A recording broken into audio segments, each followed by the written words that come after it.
नमस्कार, सुप्रभात। मैं राकेश कुमार शर्मा। आज समाज कार्य एक व्यावसायिक सेवा है जिसके अंतर्गत सामाजिक कार्यकर्ता महत्वपूर्ण व्यक्ति होता है। आज हमारे सैनिक बॉर्डर पर परिवार से दूर बड़ी कठिन परिस्थितियों में काम करते हैं। उनका समाज से जुड़ाव साल में उनकी छुट्टियों के दौरान ही हो पाता है।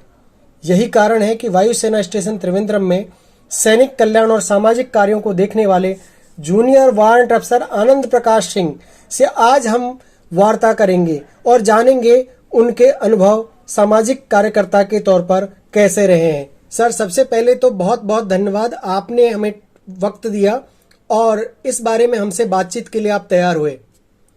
सर, आप मुझे सबसे पहले बताइए कि आपको वायुसेना में काम करते हुए कितना लंबा अनुभव है और कब से आप काम कर रहे हैं? मैं पिछले 35 वर्षों से सैनिक कल्याण एवं सामाजिक कार्यों को देख रहा हूँ। वायुसेना में आने से पहले समाज सेवा के बारे में आपने सबसे पहले कब सोचा? मुझे दूसरों की मदद करना शुरू से अच्छा लगता है। यही कारण है कि वायुसेना में मैं नौकरी करते हुए मुझे हमेशा यूनिट कल्याण अधिकारी के तौर पर एक अतिरिक्त जिम्मेदारी भी मिली। मैं सैनिक के जीवन में बदलाव लाना चाहता हूँ एवं स्वयं एक सैनिक होने के नाते उन चुनौतियों को अच्छी तरह समझता हूँ जो एक सैनिक अपने दायित्व पूर्ति एवं परिवार को संभालने के बीच सामना करता है। धन्यवाद। आप नौकरी के साथ साथ समाज या सैनिक कल्याण के लिए भी कार्य करते हैं। ये सब कैसा लगता है और इनके लिए आप वक्त कैसे निकाल पाते हैं? मेरा मानना है कि यह सब आपकी सोच पर निर्भर करता है। मैं हमेशा स्वयं को उन सैनिकों के बीच पाता हूँ जो या तो अल्कोहल यूज डिसऑर्डर से पीड़ित हैं या फिर किसी पारिवारिक समस्या के कारण तनावग्रस्त हैं। याद रखिए, यह देश की सुरक्षा का सवाल है। यहाँ एक सैनिक का तन के साथ मन व मानसिक रूप से तनाव मुक्त होना जरूरी है।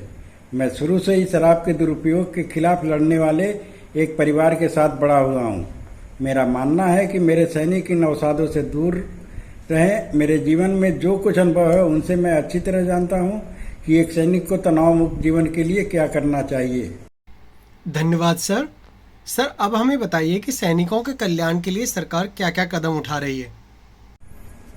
आज केंद्र सरकार सेना के साथ हर कदम पर है। आप अग्निपथ योजना के बारे में जानते होंगे। अभी हाल में ही शामिल अग्निवीरों को सरकार अच्छा वेतन, अच्छा वातावरण एवं एक योग्य नागरिक बनाने के लिए हर वो सुविधा दी जा रही है जो एक आम नागरिक के लिए शायद मुश्किल हो। बहुत ही अच्छा लगा सर जानकर। सर, अब हमें आप क्या बता सकते हैं कि सैनिकों का सामाजिक मेलजोल बना रहे, इसके लिए कैंपस में क्या क्या किया जा रहा है? मैं आपको बता दूं, एक सैनिक के लिए उसका कैंप या यूनिट एक परिवार से दूर दूसरा परिवार होता है। यहाँ सभी सैनिक सभी धर्मों के त्योहारों को बड़े उत्साह के साथ मनाते हैं। हमारे यहाँ मासिक सैनिक सम्मेलन आयोजित किए जाते हैं। साथ ही समय समय पर वायु सैनिक की पत्नियों का एक संघ अफवाह अपने कार्यक्रम करता रहता है। बिल्कुल सर, एक सैनिक के लिए सभी धर्मों के त्यौहार बड़े उत्साह से मनाने भी चाहिए। सर, अब हमें आप बता सकते हैं कि इस दौरान कभी ऐसा हुआ हो कि आपको जोखिम उठाना पड़ा हो?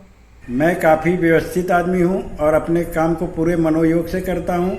इसके साथ एक सैनिक एवं जोखिम का तो हमेशा साथ बना ही रहता है। हमारा वायु सैनिक आने वाली हर मुसीबत के लिए पहले से ही तैयार रहता है। जी सर, एक सैनिक पर हम सभी को गर्व होता है। एक सैनिक ही है जिसके भरोसे हम रात को आराम से सो पाते हैं। क्या आप हमको बता सकते हैं कि माफ़ी मांगना मुश्किल होता है या माफ़ करना, और आपके जीवन में कभी ऐसा अनुभव आया है तो प्लीज़ हमारे साथ शेयर करिए। मैं एक सैनिक के नाते दोनों का समान महत्व दूंगा, क्योंकि जब आप सामाजिक रूप से कार्य करते हैं तो कभी एक माफ़ी आपकी ज़िंदगी बदलने की क्षमता रखती है तो कभी किसी को माफ़ करना सामने वाले की। वैसे भी भारतीय संस्कृति में माफ़ी मांगना और माफ़ करना दोनों का महत्व है। जी सर, बहुत बड़ी बात आज आपने एक मंत्र के साथ समझा दी कि माफ़ करना और माफ़ी मांगना दोनों ही जिंदगी के एक पहलू हैं। सर, आगे हमें बता सकते हैं कि शोहरत एवं पैसे को सैनिक जीवन में आप कैसे देखते हैं? एक सैनिक का जीवन शोहरत एवं पैसे से काफ़ी दूर होता है। उसके मन में ये कभी नहीं होता कि लोग उसके बारे में जानें। वह अपने कर्तव्य पथ पर बिना कुछ सोचे आगे बढ़ता रहता है। यही कारण है कि वह समाज से काफ़ी दूर, परिवार से दूर अपनी ड्यूटी देता है। साथ ही हम सभी उसे एक परिवार की तरह ही महसूस कराते हैं। बिल्कुल सर, सैनिक का जीवन त्याग और बलिदान का जीवन होता है। आगे चर्चा को बढ़ाते हुए मैं आपसे जानना चाहूँगा, सैनिक कल्याण के क्षेत्र में आपकी कोई विशेष उपलब्धि अगर आप बताना चाहें।